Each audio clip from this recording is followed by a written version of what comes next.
best defense against the technological degradation of human culture. Now, Kathy McGlone is a semi-retired occupational therapist and educator who continues to work part-time at the Einstein School. Just retired, but okay. Okay. A charter school for students with learning disabilities. For the past 13 years, she's spent much of her free time working behind the scenes at the GCP. A lifelong lover of live theater, as instilled by her mother, Kathy says she can't sing, dance, act, or remember lines, so she contributes to the play production as a stage manager, helping to build the sets and working the front of house. She's also on the GCP Board of Directors. Kathy is a firm believer in theater magic and the creativity that can only be achieved with live performances. Michael and Kathy, curtains up. All right. Thank you, everybody, for coming. I wish I could see all your faces in real life. As we were sort of saying, this was supposed to happen a year ago, but you know what happened in the interim. How many of you have been to Gainesville Community Playhouse? Any of you? A lot of you? I know we get buses of people from different places in Gainesville, different retirement communities and things like that. And we really, that's a core part of our audience. We are going to WUFT. How many of you listen to public radio or watch public television? Hope everybody. WUFT has been making, it's something called The Greater Good, and they have been making videos about different organizations that do good within our community. And they came to GCP and did one. When was it, Michael? Before Christmas? Yeah, before Christmas. I think it was before Christmas. So anyway, we are going to show you that first. It's 6 minutes, and then we'll get into our actual presentation because we want people to see this cool video. So and I think it's a pretty good introduction to who we are and what we do in the community. It is a great introduction. All right, so the problem is Google. No, why do I not see it?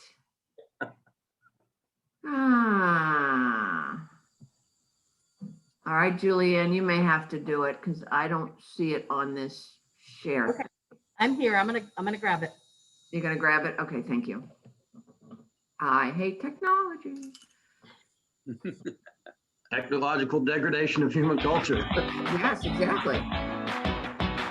I mean, you can be at home and paint, you can be at home and do macrame, but you can't be at home and stage a show. Gainesville Community Playhouse was originally started as Gainesville Little Theater, and that was in 1927. Our mission is to provide accessible live theater to Gainesville and the surrounding area. Well, we're located off of 16th Boulevard, next to the Millhopper Shopping Center, which is usually how everybody finds us anyway. I just say it's the big building next to Millhopper Shopping Center. It's a great community. As soon as you walk in the door for any audition, it's, hi, welcome to GCP, and it just builds up the energy. They want to help grow the community and spread creativity throughout the town, and I think that's just really magical. Everybody's just here to have a good time and make sure everybody feels supported. We develop relationships with the community in a variety of ways, and it's been eye-opening to watch those relationships develop. It means a great deal to me. I have 2 daughters now who both enjoy coming to the theater. GCP is the place you go to see both the classics, things that you grew up loving. You also have it as an outlet for new and up-and-coming playwrights such as Mike Bobbitt. Well, having put on a few plays at a smaller theater in town, that was wonderful. I got some nice press, but being able to put on a big budget, big professional looking show here at the Gainesville Community Playhouse and the press coverage that came from that, it's just, I can't overstate what it's meant for me as a playwright. We put on 6 shows a year normally, except for pandemics. So we do what we call a 4-2 season usually, which is 4 musicals, 2 plays. Sometimes we do a 3-3 season. It really depends. The response that I love hearing the most here in the lobby when people are coming out are from the people who are coming for the first time.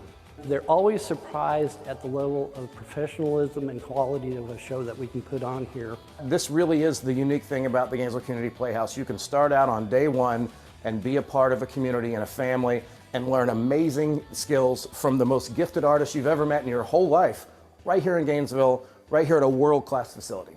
You meet so many different types of people, and it really just brings the whole community together. We had age range from about like 9 to about probably around 70.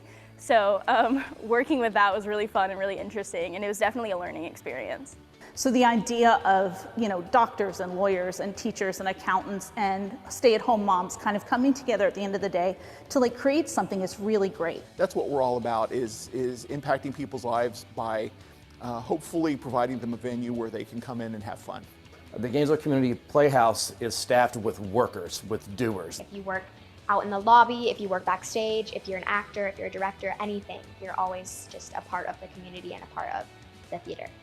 I think GCP is a really big staple in the community. I lived here for some 4 years beforehand, and I didn't really feel like I belonged with any sort of community until I came to GCP. It's a lot easier to reach out into the world when you got a home base to come from, and the GCP has certainly been that for me.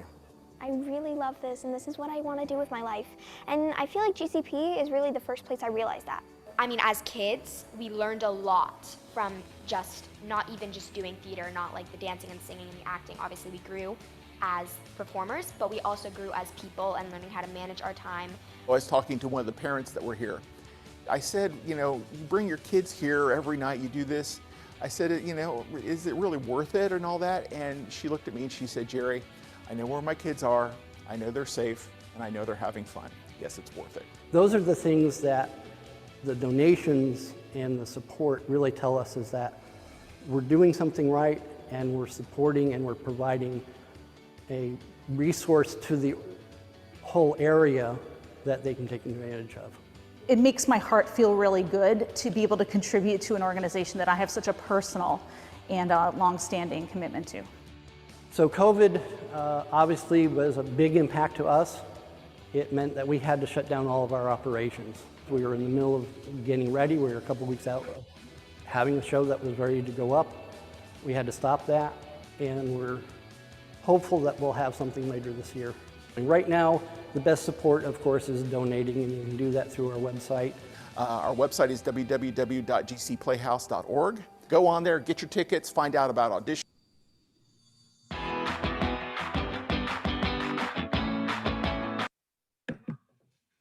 All right. Thank you. I hope you all enjoyed that. So that was made as a kind of a fundraising thing. As I said, WUFT came in and is if you go on WUFT Greater Good on YouTube, you'll find lots of community organizations that they have made these videos for. So it's pretty cool. So now we're going to go to my here we go. And then I'm going to go to slideshow. There we go. All right. Come on, baby. There we go. All right. So GCP. Brief history. Gainesville Community Playhouse, originally founded in 1927 as the Gainesville Little Theater, which is actually still its official name. We're doing business as Gainesville Community Playhouse. The initial production was The Pied Piper of Hamelin. And originally the plays were performed in venues around Gainesville, such as, and I don't know what that is, but someplace. And in 1961, so they bought that current property in 1961 from Clark Butler. Yay, Butler. The old GCP building, I thought this was fascinating when I was doing a little research, was the Gainesville Women's Club. I don't know if any of you have ever belonged to the Women's Club and their beautiful building that they have now on University. But this was the original. If any of you were ever to the original, the old GCP building, it was unique. It was falling down. It was put together with bubble gum and duct tape. But originally when they got it in 61, 62, it was moved from West University Avenue to where it is now. So it was already 40 years old when it came to the Millhopper area. And it was located where Leonardo 706 was. So that was the original building. Any of you ever go there interesting little old building. Fundraising has started in 1998, and because it was falling apart, and the sources were many Florida Department of Cultural Affairs, private donors. The theater was named for Vam York, Vam and E.T. Well, I believe Vam York is a resident of Oak Hammock. She and her husband E.T. made very generous donations, well over $1 million the building cost. For 2 years, I don't know if any of you ever went there, but I went there a few times, 2004 to 2006. It was in the old Winn-Dixie. That isn't a Winn-Dixie anymore, by the 34th Street Walmart. The new theater opened in 2006 with a production of Cinderella. There it is, pretty.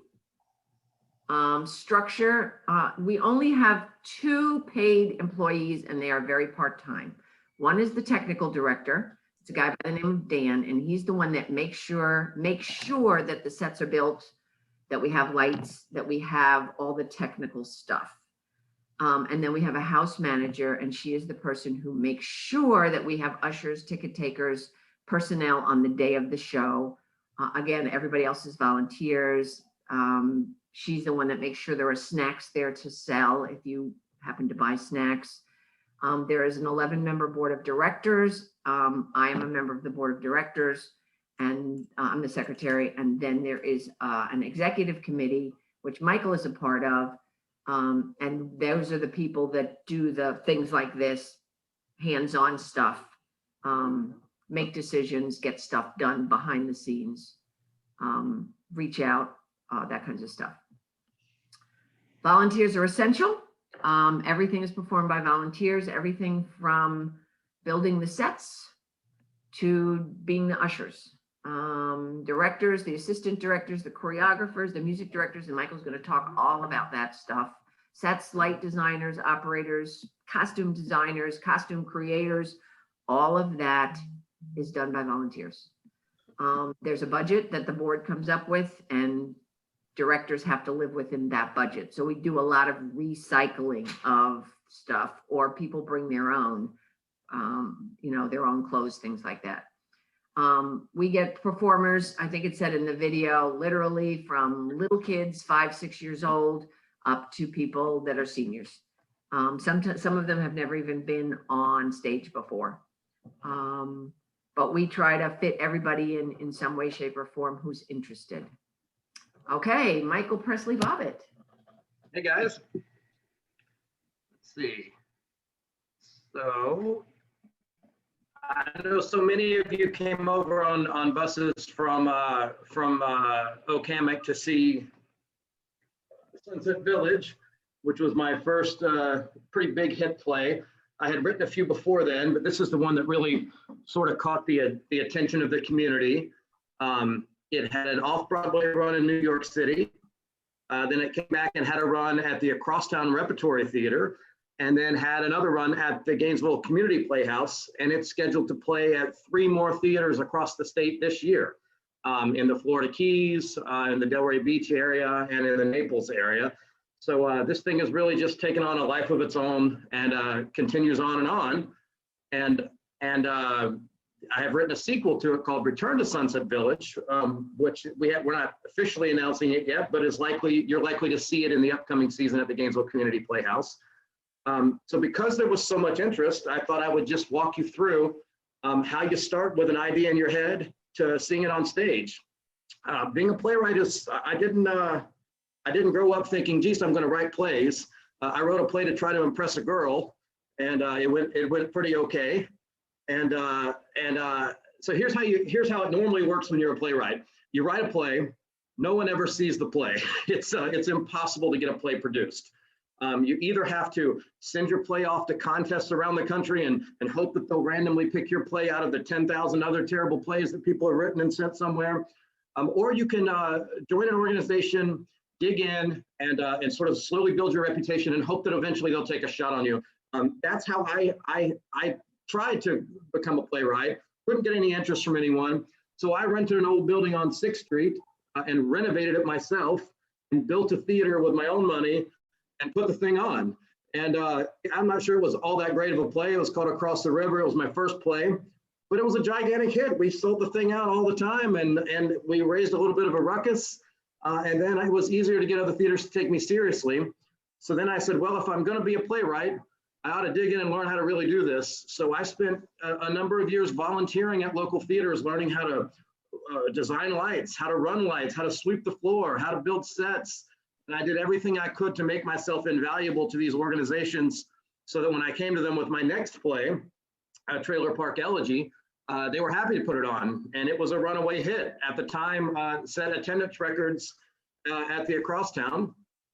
And then I was sitting with my then in-laws at breakfast, and my father-in-law said, hey, you ever heard about the Villages? And I said, oh boy, howdy, have I heard about the Villages. Everyone's heard about the Villages. And he goes, you want to write a play about that? And it was just a eureka moment. I said, I'm going to learn everything I can about the Villages. So I'm a pretty high-level golfer. I went to college on a golf scholarship. So my way of getting to meet people at the Villages, I went down to their golf course and just started hitting balls on the driving range until people came to ask me, what's this whippersnapper doing at the Villages? So I told them, I'm here to learn about this place. I'm going to write a play. I got invited to parties, shindigs, dance parties, all manner of things, and had a fantastic time. I got into a hot tub with 4 naked old ladies. I don't think I'm supposed to tell that part, but I got into a hot tub with 4 old ladies to be able to write this play. So I learned everything I could about the Villages, and I set about writing this play. And it was just sort of an immediate runaway hit with everyone that read it. Everyone said, oh my God, you got to put this on. So I sent it off to the Broadway Bound Theater Festival in New York City, which is the preeminent new works festival in America, just full of hubris and thinking, of course they're going to put on my play. And the odds were practically zero that they would even read it. Somehow it got selected. Somehow it was the runaway hit of the festival, and people in New York liked laughing about us down here in Florida. And on the heels of that, it really sort of took off on its own. So that's sort of the quick run up about how I ended up just a guy in Gainesville, a guy getting to talk to all you lovely people with some knowledge about playwriting. So now I'd like to tell you about how you go about putting on a play. So once we come back to Florida, we're going to put this play on.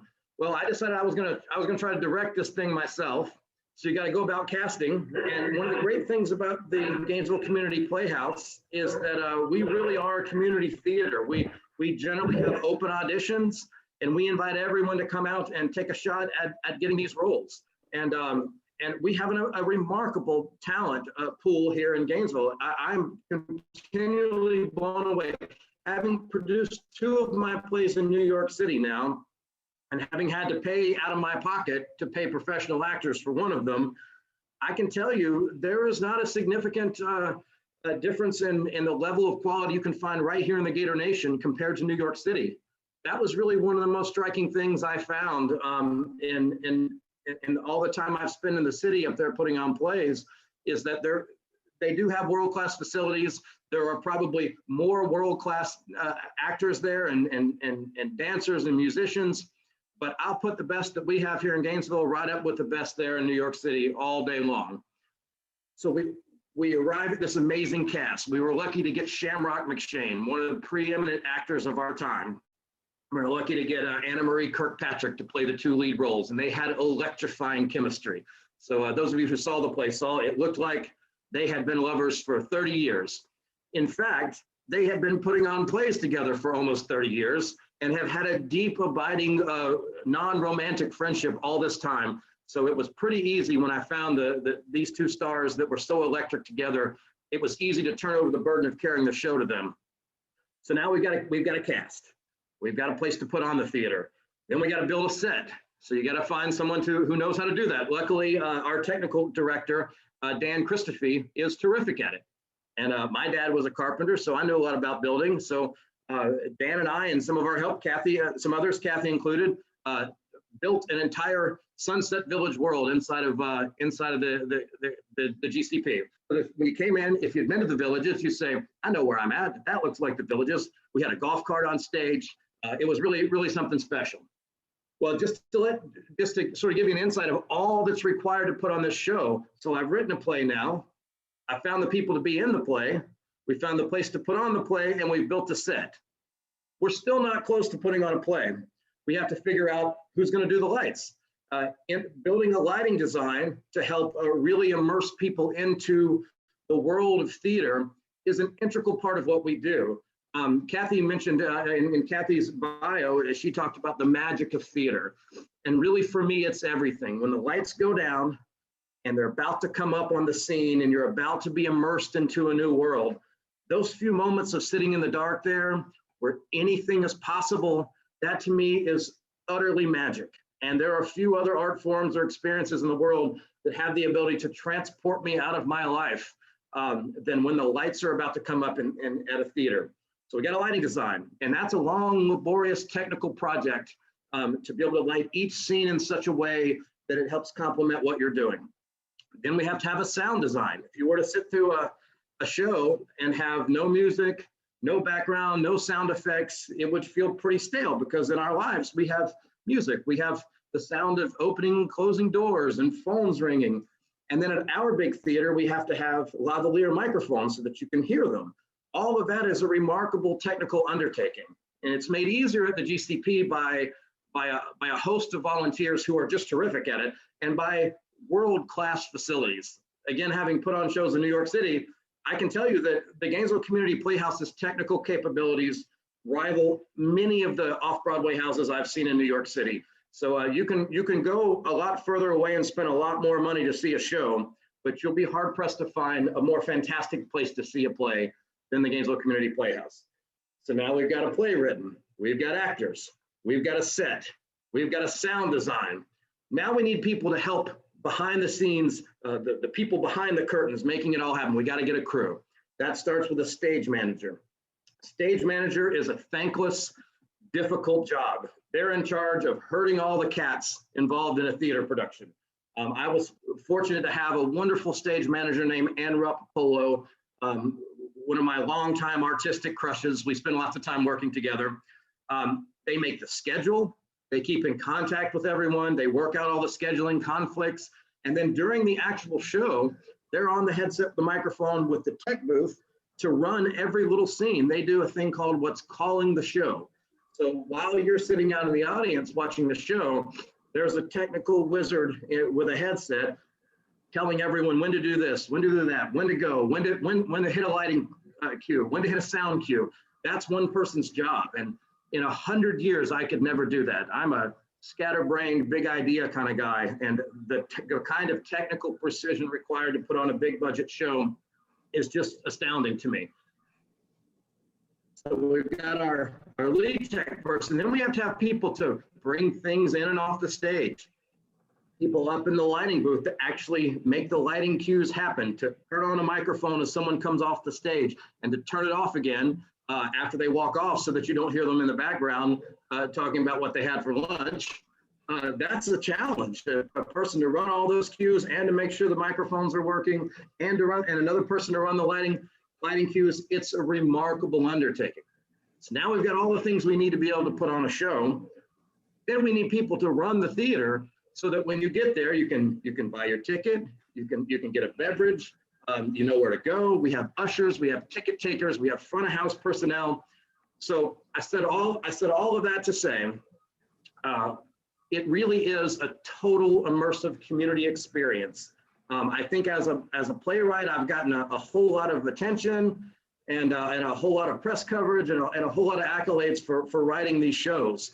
But truly, the playwright is a small version of it. Even though I served as the director too, I was a tiny cog in the big wheel of being able to put this on. So if you're at a place in your life where you're looking to find a community, and Kurt Vonnegut, one of my favorite authors, says one of the greatest things we can do as human beings is to find an extended family. Joining a theater community like the Gainesville Community Playhouse instantly makes you part of an extended family. And to me, the very best we can hope for in art and in life is to find ways to connect with other people. And in my art especially, is to try to write stories that show us how we're all much more interconnected and much more similar than we are dissimilar. And certainly theater and the Gainesville Community Playhouse is a fantastic way to do that. So in conclusion, if you like Sunset Village and you like what you saw there, find a way to be a part of this community. As Kathy mentioned earlier, there are an unlimited number of ways to volunteer. Kathy's being a little modest. She has a host of other talents, but she says she can't do this and she can't do that. She can do anything. But even if you can't do a thing, we'll find a thing for you to do at the theater, I promise. So be on the lookout for Return to Sunset Village, the sequel, likely playing later in the season at the Gainesville Community Playhouse. And if you happen to be around South Florida in the upcoming year, you can follow my website at michaelpresleybobbit.com for updates about that. And I really look forward to seeing you guys at the theater when this pandemic is behind us and we can all be together again. Thanks so much. Hi, I'm back. No, I really can't act. I've actually had two walk-ons.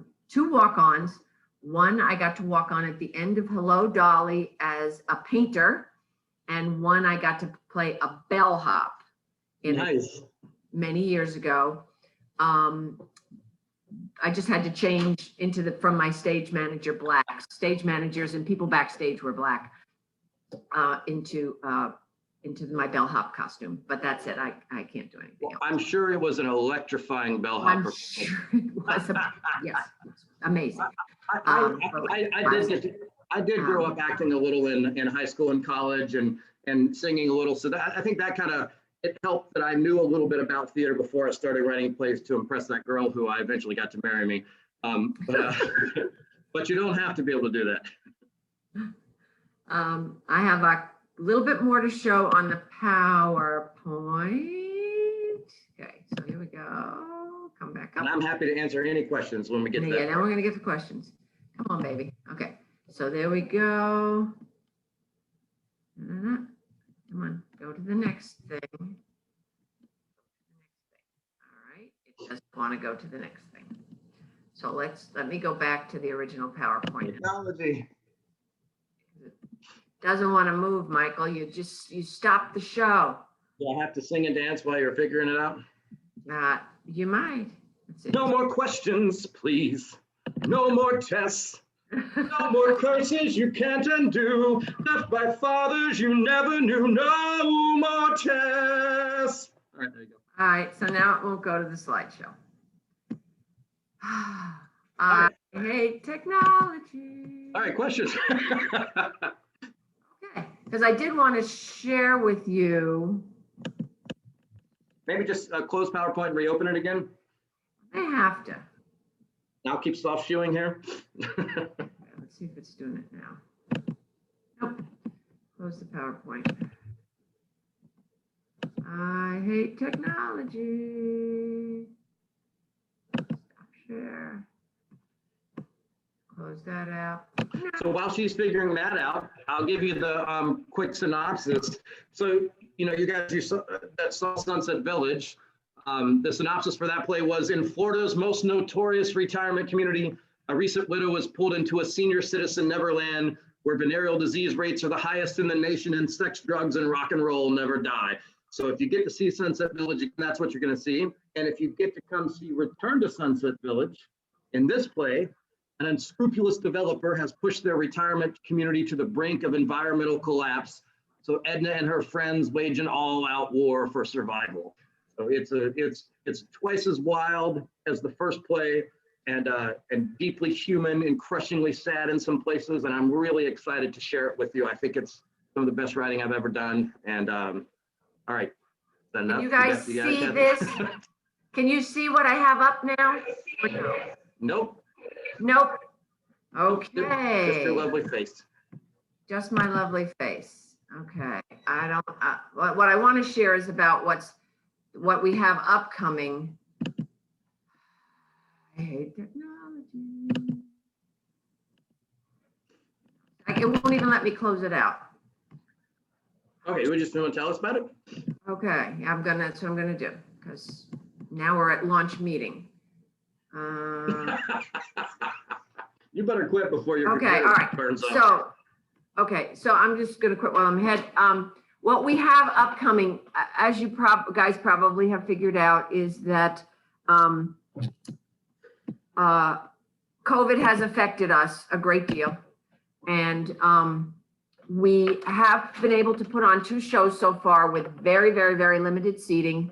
I think we have a 212 seat show theater. And I think with social distancing, we've been able to have no more than about 50 people. Everybody has to wear masks. You have to buy your tickets online first. The shows have to go straight through. There's no intermission, so people don't mingle in the lobby. So we're not selling anything. We give you water. We remind you that it's a quickie show. Michael did Cedar Key Christmas for Christmas, something he took a show and adapted it for Christmas. And then we did a play called Eclipsed. What we have upcoming in April is a musical. We're back to musicals. We make more money on musicals. It's called, it was a Tony Award winning show. And it's about a woman who discovers, it has her at 3 different ages. And she discovers things about her parents sort of at these different ages. It is a musical. It's got a limited, we only have a limited cast because we don't have a lot of room backstage and we're trying to do the whole social distancing thing. So I think there's about 8 or 9 people in the show and a couple of musicians, but it is a musical. Yay, musicals. And that's what people come to GCP for. So it's called Fun Home. It opens April 9th and is running for 3 weekends, but you have to buy your tickets online first. So you can kind of Google Fun Home and find out more a little bit about what it is, or you can Google gcplayhouse.org and find out. And then we hope in the summer to do Odd Couple. And that would also be, we're figuring for the summer to, again, that's a limited cast. Probably we'll still have to social distance for that one. Not sure how things are going to play out. Hopefully you all got your vaccines. I know I got mine. And then we're hoping, fingers crossed, to go back to big productions in the fall. The first one, these were both, the 2 that we hope to do were both scheduled to happen last season. One was supposed to happen last summer. It was The Producers. I don't know if any of you have seen The Producers. It's an amazing show. We did it about 10, 12 years ago. It's a bawdy show, shall we say, and very fun, but it's got a huge cast. So that we hope to do in September. And then we hope to do Oliver, which was the one that got zapped right as COVID started. We had the set built, we were ready to go. We had it, everybody knew their stuff. The costumes are all done, everything was done. And we had to zap that right as COVID started. So we hope to do that around the holidays. Most of the cast still wants to do it, although they basically will be starting from scratch and we will lose some people. I was supposed to stage manage that. So we hope to do Oliver. And then probably in January will probably be Michael's return to Sunset Village. We haven't gotten past that, and even the 2 fall shows are still iffy. Depends on how this lovely thing, this COVID thing plays out, and whether we get people who want to come back to the theater. So you know a little bit about theater now. You know a little bit about what's behind the scenes. We love people. You compete. We have people usher. We have people. We always need volunteers. A lot of our ushers haven't been wanting to usher because of COVID. So we're sort of, if you're interested, we can put you in touch with how to usher. You get to see the show for free. You know, when we kind of get back into it, we would love to have you audition. We would love to have you backstage. We would love to have you build sets. Building the sets usually happens on the weekends. Right now, it's very limited because of social distancing, but we would love to have you involved if you are at all interested. Do people have questions? I'm about to get bitten by a kitten. Lance, you're taking over the question. You'll have to hit your Exactly. Yeah, you'll have to hit your unmute buttons when you ask the question. I have a question. Is Sunset Village available in any video form?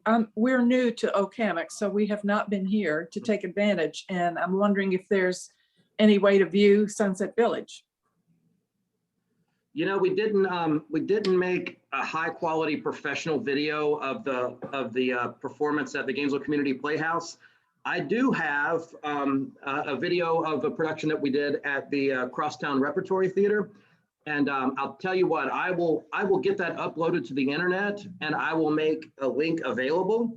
So let me think about how the best way to get it to you. I'm on Facebook, Michael Presley Bobbitt, or you can email me at michael@aeghome.com, michael@aeghome.com.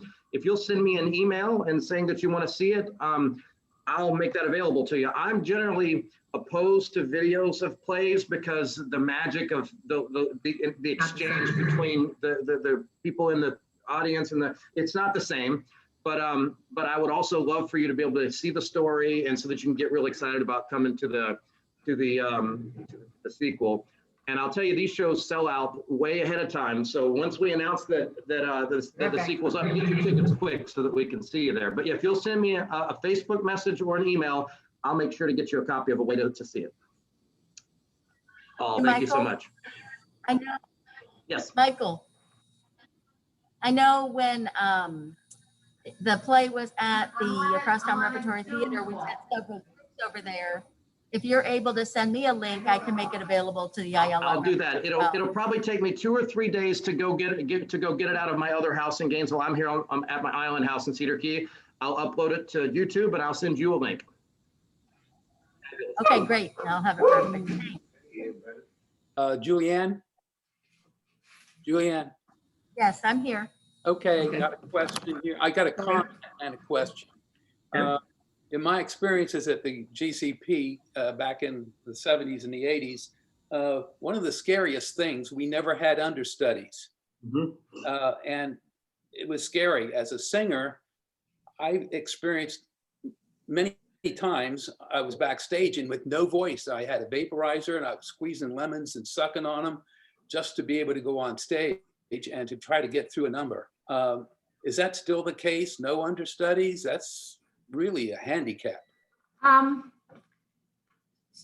For some of the musicals, we don't have a lot of understudies, but there are some people in some of the musicals. I've been involved with some of the big musicals.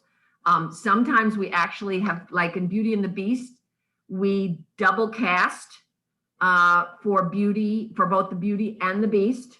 And they each had certain performances that they did, but obviously they could be there to fill in if somebody got sick. And then sometimes we do have swings. So it's somebody who is in the chorus who maybe can fill in.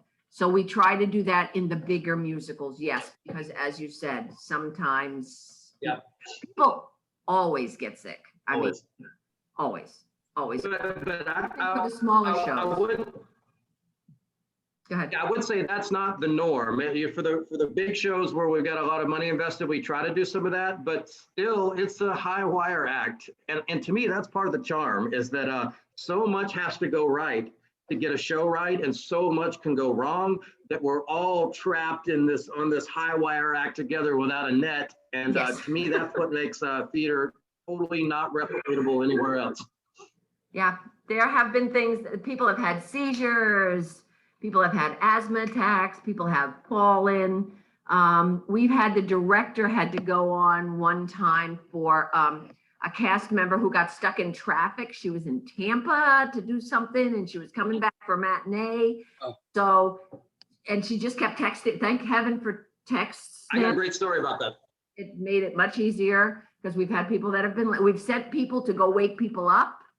Especially the young people, it's like, go to so-and-so because they're supposed to be here. But the director had to go on. I've got a great story about that. For this one particular performance until the person got there. She got there by intermission time. So yeah, it's amazing. I've had orchestra directors who've fallen out in the middle of the performance and had to be taken out in an ambulance, and the show goes on. It really is live. So amazing. So once in my play Trailer Park, in my play Trailer Park Elegy, we had that hurricane come through, Hurricane Irma, And my lead actor got called away by his job to go handle emergency response in another state. And I had to go on with about 12 hours notice to play the lead for the last 2 performances of the show. And I had written the play, but I had no concept of how to do the play. So we had about 6 hours straight of rehearsals, and I went on, and it was terrifying. And live theater. Live theater. That's the beauty of live theater. You just don't do it anywhere else. The other question I had was, what's the cost of royalties now? That's a budget problem for theaters like GCP. To put on Oliver or to do the producers, what's the going rate for royalties you have to pay nowadays? I am not the person that handles that. I do know that when we just did Eclipsed, which is a small, not musical show, it was $100 a performance. But for a big budget show, I don't know, but it's a lot. I mean, each show has a budget, and we have to determine. And so the way the royalties work is it's normally dependent on the size of the theater too. Yes, so it's the size of the theater. So our theater having 220 seats or so, 212 seats, it's a little bit of a risk to put on a less well-known show that you still have to pay royalties for, because you get billed for the entire number of seats in your theater. Yes. So for these big budget musicals, for a theater our size, can be as much as $300 or $400 a show sometimes, just for the royalties, and that's before we've sold a single ticket. I have donated my plays to the GCP because it's my home base, but when they're done elsewhere around the state, I get between $100 and $200 a performance for the larger theaters for just my straight plays. Thank you. I have a question here in our Oak Room. Okay, I have a question. I'm totally dependent on telecoil. Is the theater set up for that? So the question was, is the theater set up for telecoil for people who have listening? Yes, our GCP is set up with telecoil. And it really works. It's a really good, a lot of times you go to a theater and they say they have it and it doesn't work. Ours really works well. Yeah. Great. Yeah, it does. Yeah, the cost of putting on a production, we try to recycle. And I understand now that Dan, who's building the set for Fun Home, he's also directing it. He says a 2x4 now is $10 a pop. He's trying to recycle as much wood as he can and do a very basic set for it, because wood is outrageously expensive at this moment. And we don't have a lot, unfortunately, we don't have a lot of storage space. The fire marshal limits the amount of junk we can keep and also just space. So, you know, that's a great point, Kathy. That's a great point you just brought up about the ways that COVID affects organizations like ours and everyone's in ways you don't even think about. I've just renovated a 115-year-old house out here on the island, and I was blown away that lumber is literally double what it was pre-pandemic. So in ways vast and sundry, organizations like ours, where every penny matters, it's not just that we can't put on shows and fill the seats. When we do put on shows, everything's more expensive. It's a difficult time in the world right now. Yeah, it is. It's because it's all imported from other countries and it has to get here. So yeah, things are tight. And now we have such limited ability. I mean, we just wanted to get back open, which is why we did Michael's show at Christmas time. We just wanted to get back open, get our name out there. We have grants through the City Department of Cultural Affairs, the county, etc. But you have to be putting on stuff in order to get some of those grants. So that's why we did Michael's show, we did Eclipse, we're doing Fun Home. I think we have to do 3 or 4 by the end of June in order to continue to get that grant money. It's not a lot. But it makes us, we know we're not making money at this stage because we have such limited seating, but we wanted to get our name back out there and we wanted to continue to be able to get whatever grant money. Next year's grants are going to be a crapshoot just because there's so much less tax money coming in. Like we usually get state money, and I don't think we're going to get anything next year. So Jan Lowenthal just asked a question on the chat that said, are sets loaned or rented out to other theaters like with operas? Like Kathy just brought up, we don't really have the ability to store many of the sets. We don't have an offsite storage facility. So basically we build a set and we build it custom for ourselves. And then we tear it down and try to save as much of the wood that we can. We do have some ability to store set pieces. So like, for instance, when Little Shop of Horrors was a thing, you know, I think we may have borrowed or rented or lent out or rented our Audrey, the big plant. So we bought it. We do everything we can to operate in concert with the other theaters. Truly, we're not competing, although we're the best. Yes, we're not competing. We really do all try to lift each other up. It's hard to put on theater everywhere. So anything we can do, we're blessed to have a pretty large costume shop at the GCP. And I was on the board of directors at the Acrosstown for many years, and the GCP was always very kind about lending costumes to us. So we can all work together. It's a small community, like everybody, I mean, even the HIP, which is it's a professional theater and stuff. A lot of the people know each other within the theater community in Gainesville, and there's a lot of borrowing back and forth and lending this, and not so much renting, but you know, I mean, there's some rental, but mostly we do a lot of lending stuff out to people and helping people out and contacting them when we can't get this person or that thing. Sometimes they have, sometimes another place has it. It's amazing. A lot of the performers perform everywhere from High Springs to Hippodrome to across town to Star Center. I mean, Actors Warehouse, they perform everywhere. Chief Lind, I mean, people come from the schools, the high schools, the colleges. I mean, it's just this network of people that kind of come and go. And once everyone learned that I'm their resident redneck friend with a truck, I spent a good portion of my life hauling crap around from theater to theater with my truck. Yeah. Ocala, we got a big spiral staircase for Oliver from Ocala Civic Theater. I mean, it just, people know each other. It's pretty amazing. Any other questions? Well, if there aren't any more, I want to thank you, Kathy and Michael, for sharing your expertise with us. It's just wonderful. And I can vouch for GCP being a community of friends and support systems. So it's a wonderful theater. Next week, we do have the Hippodrome coming here. And while there are some similarity, there's also great differences because of the stage. As against a proscenium stage, they got the open stage and theater in the 3/4. So thank you very much. Really, my pleasure. Any more? Thank you all for coming.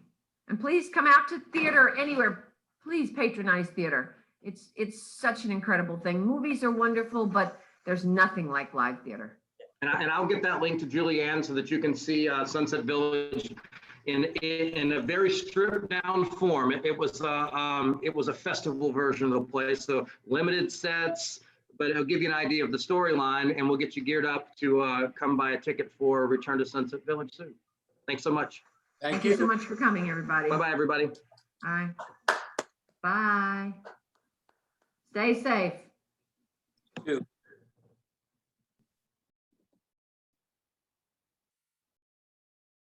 Okay. It got up to 36.